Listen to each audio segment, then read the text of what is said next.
Tā, biezpienu uztaisījām, labrīt visiem.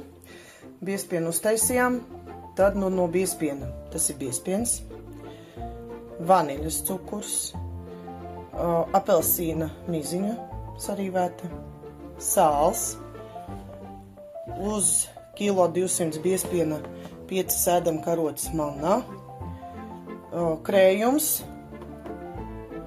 un 4 sēdam karotes.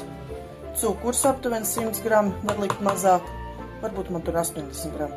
3 olas, rozīnes un cepamais pulvers, lai, biezpiens tāds pufīgāks.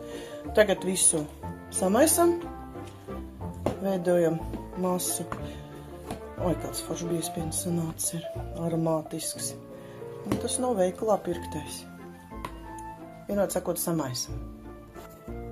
Masa kārtīgi ir izmaisīta. Es neblenderēju, netaisu galīgu putru. Man patīk, lai ir graudiņi. Un tas tomēr ir biezpiens, viņš ir jājūt. Nu, lūk, tagad atstājam, lai savelkās mannā. Nu, tad liksim cept. Pagaidām, gaidām. Nu tā, drusciņi pastāvēja, lejam cepešu pannā un liekam cepties. Nu, katrai plīti ir savādāk, es nezinu, cik uz katra liek. Es likšu uz 180 grādu, uz minūtēm 40, plus mīnus.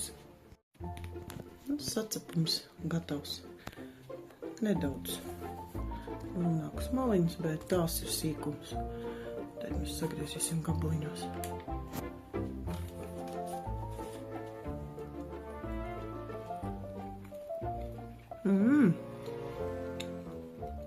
Ļoti garšīgi.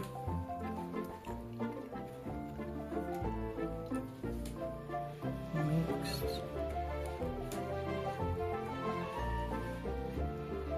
Ļoti labs sanāca.